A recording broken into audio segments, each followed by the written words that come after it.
நான் எப்போதும் ஆர்வமாக இருந்திருக்கிறேன். கோழியின் தலையேன் இவ்வளவு ஸ்டேபிளாக இருக்கிறது.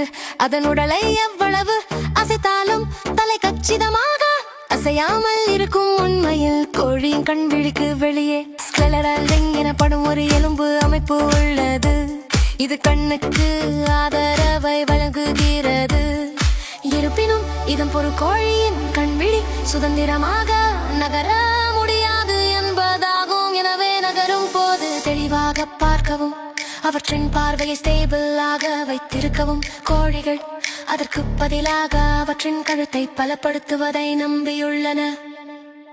கோழியின் தலை ஸ்டெபிலிட்டிக்கு பின்னால் உள்ள ரகசியம் உண்மையில் அதன் கழுத்தில் உள்ளது. அவற்றின் கழுத்தில் உள்ள எலும்புகளும் மூட்டுகளும் செமிமோபைலாக உள்ளன.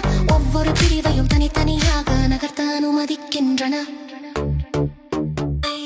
மேலும் அவற்றின் கழுத்தில் உள்ள தசைகள் தேவைக்கேற்ப தானாகவே சரி செய்ய நிலைகளை அட்டிலி ஸ்விட்ச் செய்ய முடியும். கோழிகளின் பயோமெக்கானிக்ஸால் ஈர்க்கப்பட்டு மனிதர்கள் வேறு தொழில்நுட்பங்களை கண்டுபிடித்துள்ளனர். அது ஸ்டெபிலைசேஷன் பிரின்சிபலை அடிப்படையாக கொண்ட கேமரா, கிம்பல்ஸ் மற்றும் சில கார் சஸ்பென்ஷன் சிஸ்டம்ஸ் போன்றவை.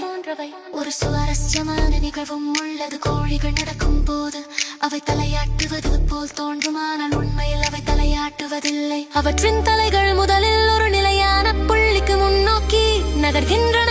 பின்னர் அவற்றின் உடல்கள் பின்தொடர்கின்றன.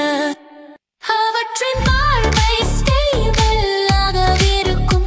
அது நமக்கு தலையாட்டுனது போல் மட்டுமே தெரிகிறது.